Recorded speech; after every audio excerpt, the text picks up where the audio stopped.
اسی طرح کے وہ دوسری چیزیں بھی استعمال کرتے رہے. پھر انہوں نے ایک اسکیم بنائی نظر بن حارث. نظر بن حارث جو تھا ایک بڑا شاعر تھا، ان کا بڑا قصہ گو تھا اور بڑا فصیح کہہ لیں، اور زبان اس کی یعنی کہ لسان فصیح البیان تھا، فصیح اللسان تھا. اسے انہوں نے راضی کیا کہ بھائی تم اتنے زبردست آدمی ہو، جہاں تم شعر سناتے ہو وہاں میلہ لگ جاتا ہے، جہاں تم قصے سناتے ہو لوگوں کا رش ہو جاتا ہے وہاں، تو تم ایک کام کرو، تمہاری ساری ذمہ داریاں گھریلو وہ ہم اٹھا لیتے ہیں، تمہارے کھانے پینے کا، تمہارے باقی معاملات کا خیال ہم رکھیں گے. تم نے کرنا یہ ہے کہ جب رسول کریم صلی اللہ علیہ وآلہ وسلم لوگوں کو قرآن سکھا رہے ہو، لوگوں کو قرآن کی دعوت دے رہے ہوں، لوگوں کے سامنے تبلیغ کر رہے ہو، تو تم بھی برابر میں جا کے اپنے قصہ سنانا شروع کر دو، تاکہ رسول کریم صلی اللہ علیہ وآلہ وسلم کے بیان سے لوگوں کی توجہ ہٹ جائے، لوگ تقسیم ہو جائیں، لوگ تمہاری طرف آ جائیں. تو اس نے کہا ٹھیک ہے، بہت اچھی بات ہے. تو نظر بن حارث جو تھا وہ اپنا جہاں رسول کریم صلی اللہ علیہ وآلہ وسلم قرآن کو بیان کر رہے ہوتے تھے وہاں یہ جا کے قریب میں اپنا قصہ سنانا شروع کر دیتا تھا. تو 3 دن 4 دن یا اس سے کچھ زیادہ عرصہ چلا ہوگا، اور اس کے بعد تو قصے جھوٹے تھے ختم ہو گئے. اور پھر وہ قرآن کا مقابلہ کیسے کر سکتا تھا؟ اللہ کا کلام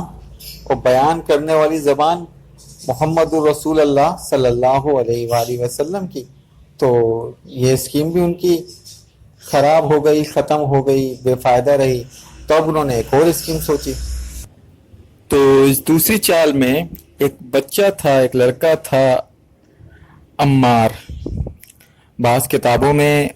عامر لکھا ہوا ہے، بعض کتابوں میں عمار لکھا ہوا ہے، تو دونوں ہی آپ جو بہتر سمجھیں. جناب بڑا ہی خوبصورت بچہ تھا وہ. اللہ پاک نے اسے حسن و جمال سے بھی نوازا تھا اور دانش مندی سے بھی نوازا تھا. عقل مند تھا، زیرک تھا، بہت سمجھدار تھا. مطلب اللہ پاک نے اتنی صلاحیتیں اسے دی تھیں کہ کوئی بندہ جو اجنبی ہوتا وہ اگر آتا مکے میں اس بچے کو دیکھتا تو دم پہ خود ہو کے دیکھتا رہ جاتا. اتنا اللہ پاک نے اسے ماشاءاللہ خوبصورت بنایا تھا. تو اس لڑکے کو لے کر کفار قریش یا کفار مکہ جناب حضرت ابو طالب کی خدمت میں حاضر ہوئے. اور جناب ابو طالب سے کہنے لگے کہ یا ابو طالب تم یہ عمار کو لے لو، ہم یہ عمار تمہارے حوالے کرتے ہیں، اور اس عمار کے بدلے میں ہمیں محمد مصطفیٰ صلی اللہ علیہ وآلہ وسلم دے دو. اچھا جی. تو جناب حضرت ابو طالب نے ان کو دیکھ کر کہا کہ تم مجھے اتنا کم عقل سمجھتے ہو کہ قریش کے بچوں کو تو میں پالتا رہوں، ظاہر وہ بھی قریش کا تھا، عمار یا عامر جو بھی تھا، اور اپنے بھتیجے کو جو میرے سگے بھائی کا بیٹا ہے میں تمہارے حوالے کر دوں. اتنا کم عقل سمجھتے ہو مجھے تم کہ تمہارے قریش کے بچوں کو میں کفالت کروں ان کی، اور میں اپنے محمد کو صلی اللہ علیہ وآلہ وسلم کو در بدر کر دوں. ایسا کبھی بھی نہیں ہو سکتا. اور قریش اس بات پہ بڑے بہرحال حسب معمول غصہ ہوئے اور کچھ کر سکتے نہیں تھے، اور وہ باتیں کرتے بڑبڑاتے ہوئے وہاں سے چلے گئے. رسول کریم صلی اللہ علیہ وآلہ وسلم نے جب اپنے اہل خاندان کو دیکھا کہ وہ اتنی مشکلات میں آ رہے ہیں ان کی وجہ سے، تو آپ نے جناب ابو طالب اور اپنے باقی خاندان سے کہا کہ آپ لوگ کیوں میری وجہ سے تکلیف اٹھاتے ہیں؟ آپ لوگ مجھ سے علیحدہ ہو جائیں، مجھے چھوڑ دیں. میں تو اللہ رب العزت کے عطا کیے ہوئے اس کام کو جو مجھے اللہ رب العزت نے دیا ہے میں نہیں چھوڑ سکتا. میں تو اس کام پر اپنا تن من دھن سب کچھ لگا دوں گا، لیکن میں اس کام سے باز نہیں آؤں گا. یہ دیکھیں، یہ کم و بیش وہی الفاظ ہیں جو رسول کریم صلی اللہ علیہ وآلہ وسلم کے مشہور زمانہ الفاظ ہیں جب ہم نے ذکر کیا تھا کہ کفار کا جو وفد آیا تھا یا وفد آیا تھا اور رسول کریم صلی اللہ علیہ وآلہ وسلم کے پیارے چچا جناب ابو طالب کے سامنے اصرار کر رہا تھا کہ رسول اللہ صلی اللہ علیہ وآلہ وسلم کو کہیں کہ یہ کام چھوڑ دیں، تو آپ نے کیا فرمایا تھا کہ اگر قریش میرے ایک ہاتھ میں سورج اور دوسرے ہاتھ میں چاند بھی لا کر رکھ دیں تو میں اپنے فریضہ حق سے باز نہیں آؤں گا، یہاں تک کہ یا تو اللہ رب العزت اس کام کو پورا فرمائے گا یا میں اپنی جان اس کام کے تکمیل میں دے دوں گا۔ تو آپ کی تو استقامت بالکل واضح تھی، لیکن آپ کے خاندان والے آپ پر سب ایمان تھوڑی لے آئے تھے، سارے کے سارے مسلمان تھوڑی ہو گئے تھے، وہ اپنے کفر پہ قائم تھے۔ تو لیکن حمیت تو تھی نا، محبت تو تھی رسول کریم صلی اللہ علیہ وآلہ وسلم سے۔ تو آپ کے خاندان والے جواب کیا دیتے ہیں کہ یا محمد صلی اللہ علیہ وآلہ وسلم، ہم آپ کو ان کے حوالے ہرگز نہیں کر سکتے، آپ اپنا کام کیے جائیے، اگر کوئی آپ کے ساتھ اس طرح کا معاملہ کرے گا، اگر آپ پر آ جائے گی تو ہم اس کا سامنا کریں گے، ہم آپ کا ہی ساتھ دیں گے، ہم قریش کا ساتھ نہیں دیں گے، ہم آپ سے محبت رکھتے ہیں، ہم آپ کا ساتھ دیں گے۔ تو یہ تھی آپ کے اہل خاندان کی محبت، باوجود اس کے کہ وہ ایمان نہیں لائے تھے، رسول کریم صلی اللہ علیہ وآلہ وسلم سے اتنی محبت رکھتے تھے۔ اب آپ اس چیز کو بہت اچھی طریقے سے سمجھ سکتے ہیں، بالکل واضح ہے، کفار کے بیچ میں جہاں ہر طرف بت کفری یعنی کہ بت پرستی ہوتی ہو، وہاں بت شکن کہلوانا، اور جو آبا و اجداد وہی کام کرتے چلے آ رہے ہوں، ان کو کہنا کہ آپ بت پرستی کرو گے تو جہنم میں جاؤ گے، یہ کتنا بڑا اعلان تھا، وہ بھی تنہا، تو کتنی بڑی یہ بات تھی۔ اسی بات کو مد نظر رکھتے ہوئے قریش کا جو سب سے بڑا فتنہ انگیز تھا ابو جہل یہ وہی شخص ہے جسے رسول کریم صلی اللہ علیہ وآلہ وسلم نے فرمایا تھا کہ یہ میری امت کا فرعون ہے، اور میری امت کا فرعون موسیٰ سے زیادہ سخت ہے۔ اب آپ سوچ رہے ہوں گے وہ تو بادشاہ تھا، اس نے تو لوگوں کو آگ میں ڈلوا دیا، یہ بھی بہت ظالم تھا۔ اور پھر جب پہلا غوطہ لگا فرعون موسیٰ کو، تو وہ فرعون کہنے لگا آمنت باللہ رب موسیٰ و ہارون، کہ میں حضرت موسیٰ اور حضرت ہارون علیہ السلام کے رب پر ایمان لایا پہلے غوطے میں۔ لیکن یہ تو وہ شخص تھا، جب ہم غزوہ بدر کا بات کریں گے، کہ آخری وقت تک یہ اپنے کفر پہ ڈٹا رہا اور یہ باز نہیں آیا، اور آخری وقت میں بھی جو اس نے الفاظ ادا کیے، جب اس کی گردن کٹنے لگی تو اس نے کہا کہ اے چرواہے، مطلب میری گردن ذرا نیچے سے کاٹنا کہ معلوم ہو کہ کسی سردار کا سر ہے۔ تو آپ اس کی جہالت اور اس کی سختی کو اس بات سے آپ کو واضح ہو سکتی ہے۔ اس نے دیکھا رسول کریم صلی اللہ علیہ وآلہ وسلم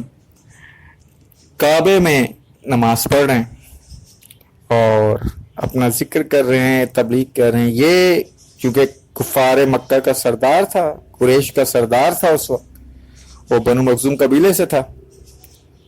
اب یہ آیا رسول کریم صلی اللہ علیہ وآلہ وسلم کے پاس،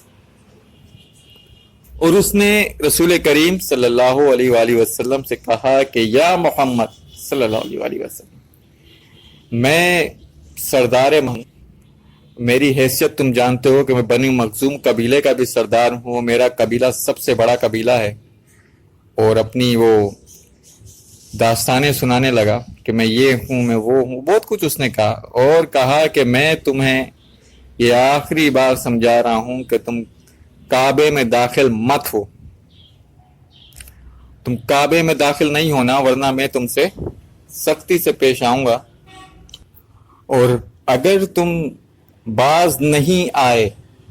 کعبے میں آ کر اپنی نماز پڑھنے سے، اپنی عبادت کرنے سے اور تبلیغ سے، تو میں تمہیں نعوذ باللہ قتل کر دوں گا۔ یہ کہہ کر وہ غصے سے وہاں سے چلا گیا، واپس اپنے قبیلے میں آیا بنو مخزوم میں، اس نے وہاں آ کر اعلان کیا کہ دیکھو میں اس حد تک پہنچ گیا ہوں محمد صلی اللہ علیہ وآلہ وسلم کے معاملے میں کہ اب میں پیچھے نہیں ہٹوں گا، یا تم لوگ میرا ساتھ دو یا نہ دو، میں اب محمد صلی اللہ علیہ وآلہ وسلم نے اگر اپنے معاملات اسی طرح جاری رکھے تو میں انہیں کعبے میں ہی قتل کر دوں گا، نعوذ باللہ۔ تو بنو مخزوم نے کہا کہ ہم تمہارے ساتھ ہیں، جو بھی معاملات ہوں ہم تمہارا ساتھ دیں گے۔ چنانچہ رسول کریم صلی اللہ علیہ وآلہ وسلم کعبے میں، حرم میں اپنا عبادت کر رہے تھے، آپ نماز پڑھ رہے تھے۔ ابو جہل نے دیکھا کہ میرے منع کرنے کے باوجود رسول کریم صلی اللہ علیہ وآلہ وسلم دوبارہ کعبے آ گئے، حرم میں آ گئے اور اب یہ اپنی عبادت کر رہے ہیں، تو اس نے کہا کہ بس آج میں محمد صلی اللہ علیہ وآلہ وسلم کو نعوذ باللہ قتل کر دوں گا۔ اس نے ایک بہت بھاری پتھر اٹھایا، اتنا بھاری پتھر تھا وہ کہ بمشکل اس نے اٹھایا، یہ بھی اچھا خاصا مضبوط آدمی تھا، عمر بن حشام، اور اس کا وزن اتنا تھا کہ وہ اگر کسی کے اوپر رکھ ڈال دیا جاتا تو اس کا سر کچل جاتا۔ یہ اس پتھر کو لے کے آگے بڑھا کہ جناب رسول کریم صلی اللہ علیہ وآلہ وسلم جب سجے تو نعوذ باللہ صلی اللہ علیہ وسلم کے مبارک سر کو اس پتھر کے بوجھ سے کچل دے گا۔ لیکن جب یہ لے کے پہنچا، قریب پہنچا، رسول کریم اپنی عبادت کر رہے ہیں، رسول کریم صلی اللہ علیہ وآلہ وسلم کی عبادت، آپ کی نماز، ارے آپ کے تو سجدے اتنے طویل ہوتے تھے کہ ہم جس طرح کی نماز پڑھتے ہیں، ہماری تو 4 5 وقت کی نماز ہو جائے، تمام سنت ہو جائے، تمام فرض ہو جائے، تمام وتر ہو جائے، تمام نفلیں ہماری ہو جائیں، تو رسول کریم صلی اللہ علیہ وآلہ وسلم کا ایک سجدہ پورا نہ ہو، آپ اتنی طویل سجدے فرماتے تھے۔ آپ صلی اللہ علیہ وآلہ وسلم کا سر انور، سر مبارک سجدے میں ہے، ابو جہل اس بھاری پتھر کو لے کر آگے بڑھ رہا ہے، جسے وہ بمشکل اٹھا رہا ہے،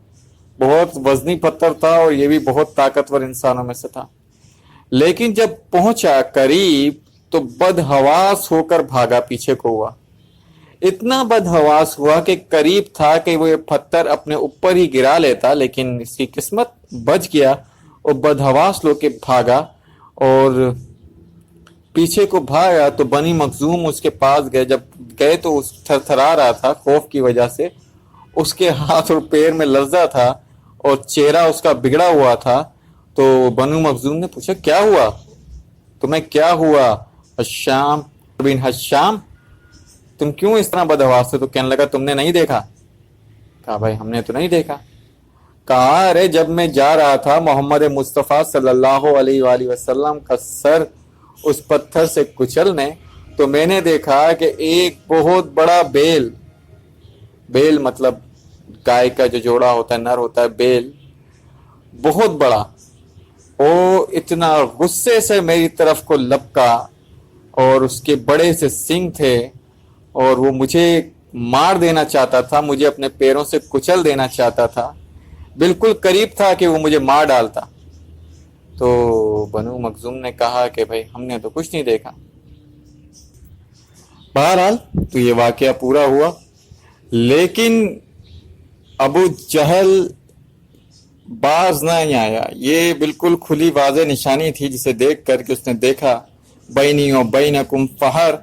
مطلب میرے اور ان کے درمیان ایک بہت بڑا فہر، بہت بڑے بیل کو کہتے ہیں، ہوتا بیل ہے، نر ہے، لیکن اس نے یہ کہا تھا۔ اتنی واضح نشانی کے بعد تو دیکھ رہا ہے کہ ایسا ہوا اور کسی اور نے نہیں دیکھا، لیکن وہ ایمان نہیں لایا۔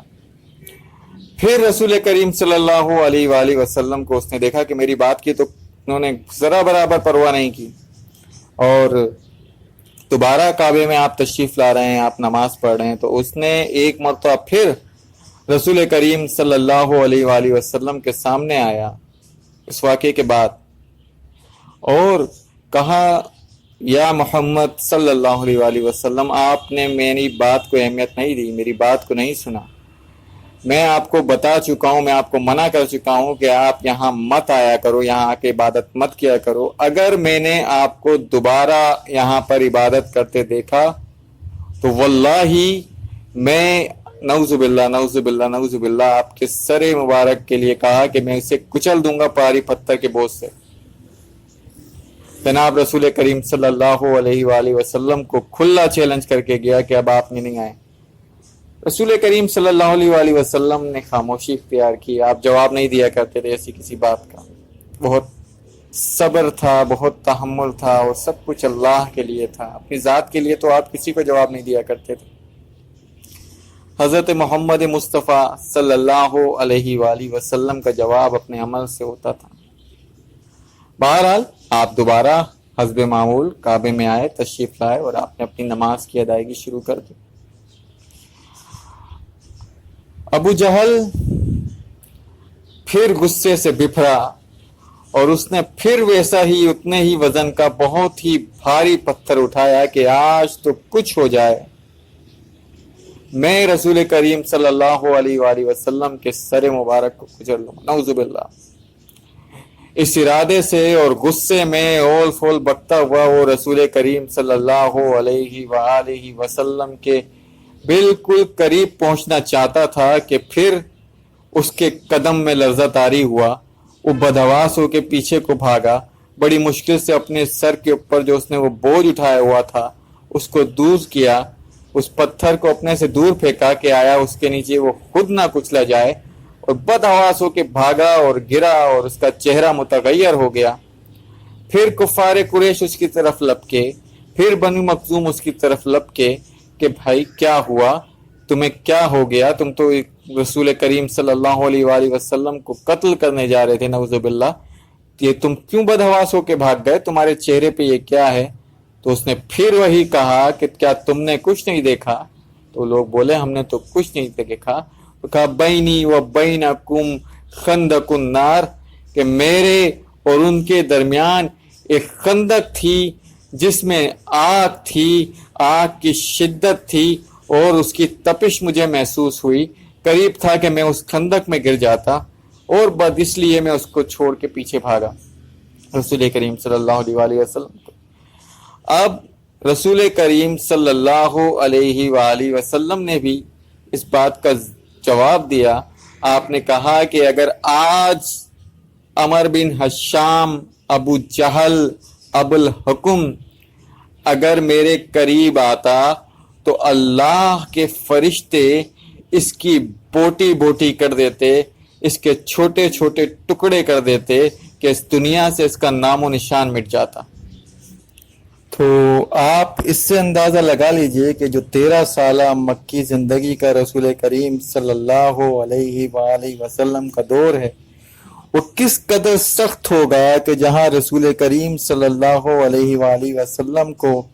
نعوذ باللہ قتل کر دینے کی کوشش ہو رہی ہے، تو جو صحابہ کرام جو کمزور ہیں، جو غریب ہیں، ان کے غلام ہیں، ان کے ساتھ کفار مکہ کا کیا سلوک ہوگا؟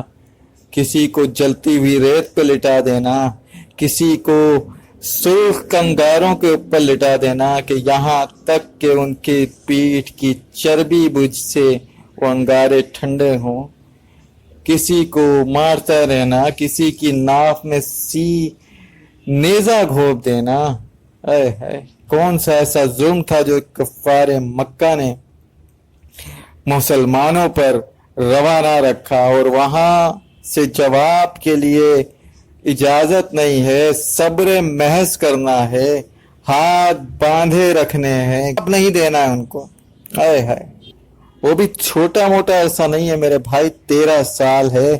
ہفتہ نہیں ہے، 10 دن نہیں ہے، 2 دن نہیں ہے کہ آپ کسی کی باتیں سن کر صبر کر لو۔ 13 سال سخت ترین دور مکے میں رسول کریم صلی اللہ علیہ وآلہ وسلم نے تبلیغ فرمائی، اور اس تبلیغ کے دوران آپ نے اور آپ کے ساتھیوں نے جو صحابہ کرام ایمان لے آئے، انہوں نے سختیاں جھیلیں، مصیبتیں برداشت کی، صبر کے ساتھ، صبر محض کے ساتھ۔ ویسے تو کہنا بہت آسان ہے، جو آپ دیکھیں گے رائٹر اسلام کے خلاف لکھتے ہیں کہ قرآن اور اسلام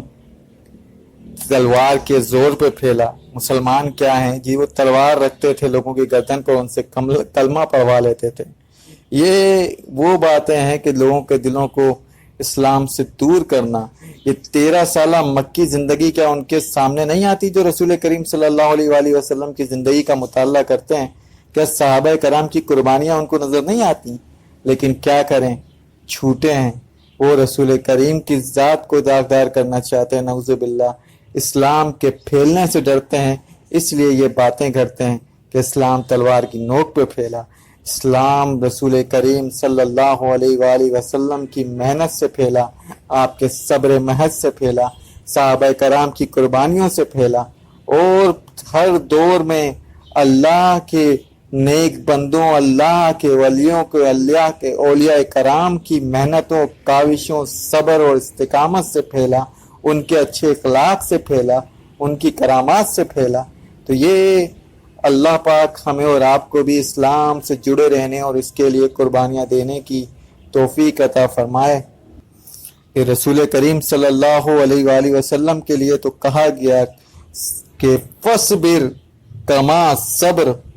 اولو العزم الی الرسل، فصبر کما صبر اولو العزم من الرسل، کہ یہ رسول کریم صلی اللہ علیہ وآلہ وسلم آپ صبر کیجئے۔ حضرت بی بی سمیہ تو آپ کو یاد ہوں گی۔ بی بی سمیہ حضرت یاسر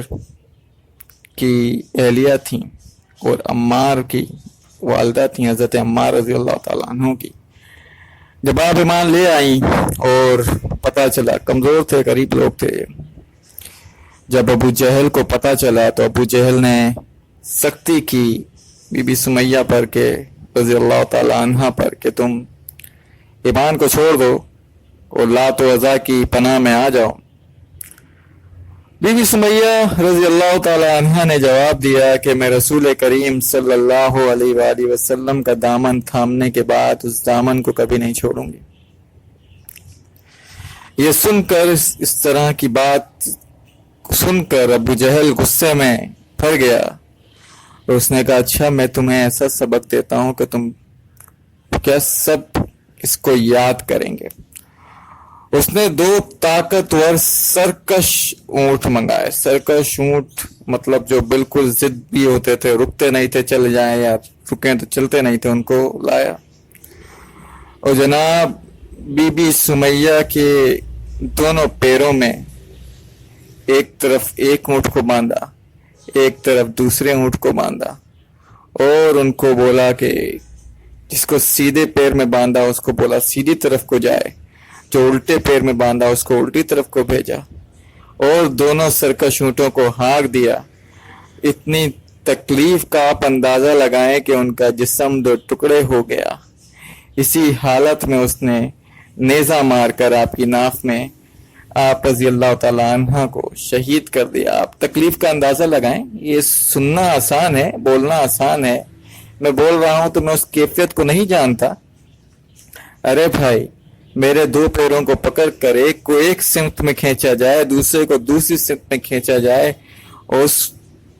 کی شدت اتنی ہو کہ میرا جسم 2 ٹکڑے ہو جائے، یہ کہنا آسان ہے میرے بھائی، یہ سننا آسان ہے۔ اور اس حالت میں بھی بولنا اشہد اللہ الہ الا اللہ واشہد ان محمدن عبدہ ورسولہ صلی اللہ علیہ وآلہ وسلم، یہ صحابہ کرام، یہ اللہ کے رسول کے ساتھیوں کا ہی جذبہ ہے، اور ہماری اور آپ کی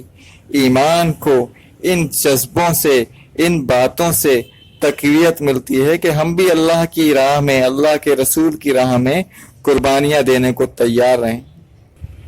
رسول کریم صلی اللہ علیہ وآلہ وسلم اگر کعبے میں طواف کر رہے ہیں، یہ انہی تسلسل ہے، انہی ظلموں کا، انہی ستم کا تسلسل ہے، تو کفار قریش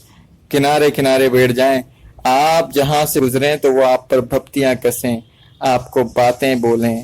آپ کو نعوذ گالیاں دیں، اور رسول کریم صلی اللہ علیہ وآلہ وسلم صبر محض کا اختیار کرتے ہوئے جواب نہ دیں اور اپنا طواف کرتے رہیں، اپنے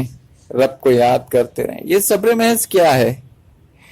صبر محض یہ ہے کہ وہ آپ کے ساتھ سختی کریں اور آپ ان کو جواب نہ دیں. اب کتنا ہی کمزور آدمی کیوں نہ ہو، اگر کوئی طاقتور آدمی سے وہ قابو نہیں پا پاتا اس طاقتور آدمی پر، تو کم سے کم ایک ہاتھ تو مارے گا، ایک چماٹ تو لگا ہی دے گا، ایک تھپڑ تو رسید کر ہی دے گا اس طاقتور آدمی کو. بعد میں جو بھی ہو دیکھا جائے گا، لیکن ان کو اجازت نہیں. رسول کریم صلی اللہ علیہ وآلہ وسلم کا حکم ہے کہ آپ نے صبر محض کرنا ہے. صبر محض مطلب اولین صبر، صبر حسنہ بھی کہہ سکتے ہیں آپ اس کو. تو وہ جواب نہیں دیتے تھے کہ وہ مارے جاتے تھے، وہ بد کلامی کی جاتی تھی ان کے ساتھ، وہ اس کو سہتے تھے اللہ کی اور اس کے رسول کی رضا کے لیے. اسی طرح مشہور واقعہ ہے جناب حضرت بلال کا. حضرت بلال رضی اللہ تعالی عنہ امیہ بن خلف کے غلام تھے. جب ایمان لائے تو امیہ بن خلف حضرت بلال رضی اللہ تعالی عنہ کو عرب کی سخت گرمی میں چپتی ہوئی اور گرم ایک دم ریت پر لٹاتا. اب یہ ننگے پیٹ مطلب کپڑا ہٹا دیتا حضرت بلال کا رضی اللہ تعالیٰ عنہ، اور انہیں اس گرمی میں جب وہ چبھ رہے والی ریت ہوتی، بالکل سلگ رہی ہوتی ریت، اس پر لٹاتا اور آپ کے سینہ مبارک پر بھاری پتھر رکھ دیتا، اتنا وزنی پتھر رکھ دیتا کہ آپ ہل نہ پائیں، اور آپ نعرہ مستانہ بلند کرتے، احد احد احد احد احد احدن احدن احد، اور بے ہوش ہو جاتے بعض اوقات اس کی تکلیف سے. آپ عرب کی گرمی کو معمولی گرمی نہیں سمجھیں. یہ عرب کی جو گرمی ہے، اس سے علماء کرام نے کتنے مسئلے نکالے، کتنے مسئلوں کو حل کیا ہے. جیسے میں بھی آپ سے عرض کرتا ہوں، گرمی میں پسینہ آتا ہے. ظاہر ہے اب جو جانور ہے، اس جانور پہ سواری کرتے ہیں، اس جانور پہ جیسے وہاں پہ خچر ہے، گدھا ہے، اونٹ ہے، گھوڑا ہے، اب ان کے جسم سے جو پسینہ نکلتا ہے وہ اگر کسی انسان کے جسم کپڑوں پہ لگ گیا تو کیا نماز پڑھنے سے پہلے ان کپڑوں کو پاک کرنا ضروری ہوگا؟ دیکھیں آپ بالکل اس میں کوئی دو رائے نہیں ہے. آپ جانور پہ سواری کریں گے، جانور پہ سواری کریں گے، آپ کا کپڑا اس کے لمس سے، اس کے جسم سے مس ہوگا، ٹچ ہوگا، اور جب اس کو پسینہ آئے گا تو وہ پسینہ آپ کے کپڑوں میں بھی لگے گا. تو علماء کرام نے اس کے بارے میں جب ان سے سوال ہوا تو علماء کرام نے رسول کریم صلی اللہ علیہ وآلہ وسلم کی ذات مبارک سے اس مسئلے کی حل نکالا کہ جب اللہ کے رسول صلی اللہ علیہ وآلہ وسلم جانور پہ سواری کرتے ہوں گے، آپ نے گدھے پہ بھی سواری کی، آپ نے اونٹ پہ بھی سواری کی، اور ایک حمر تھا، ایک گدھا تھا جو آپ کو پیش کیا گیا تھا، اس کا بعد میں ذکر آئے گا اس گدھے کا بھی. اور رسول کریم اس پر صلی اللہ علیہ وآلہ وسلم اس پر سواری کر رہے تھے. اس ظاہر ہے آپ کا وزن ہوگا پھر، کیونکہ آپ کے ساتھ نبوت کا بھی وزن ہوگا. وہ مشہور واقعہ، رسول کریم صلی اللہ علیہ وآلہ وسلم فتح مکہ کے بعد کعبے میں داخل ہوئے اور کعبے کے بتوں کو توڑنا شروع کیا، اور رسول کریم صلی اللہ علیہ وآلہ وسلم حضرت علی المرتضیٰ کے کندھوں پر سوار ہوئے. تو حضرت علی المرتضیٰ رضی اللہ تعالی عنہ نے کہا، یا رسول اللہ، میں آپ کا بوجھ نہیں اٹھا پا رہا ہوں، کیونکہ آپ پر نبوت کا بھی بوجھ ہے، اللہ کے رسول کے اوپر نبوت کا بھی بوجھ تھا. تو اس وقت کہا اللہ کے رسول صلی اللہ علیہ وآلہ وسلم نے کہ تم میرے کندھے پر سوار ہو جاؤ، اور اس شان سے حضرت علی المرتضیٰ کرم اللہ وجہ الکریم نے مکے کے بتوں کو توڑنا شروع کیا. کریم صلی اللہ علیہ وسلم کے مبارک کندھوں پر سوار تھے. تو بہرحال رسول کریم صلی اللہ علیہ وآلہ وسلم جب اس گدھے پر سواری کرتے تھے تو آپ کا بھی وزن ہوگا، نبوت کا وزن تو تب بھی ہوگا، تو گدھے کو بھی لا محالہ پسینہ آتا ہوگا. تو اس کپڑوں کو آپ نے پاک نہیں کیا، آپ نے اس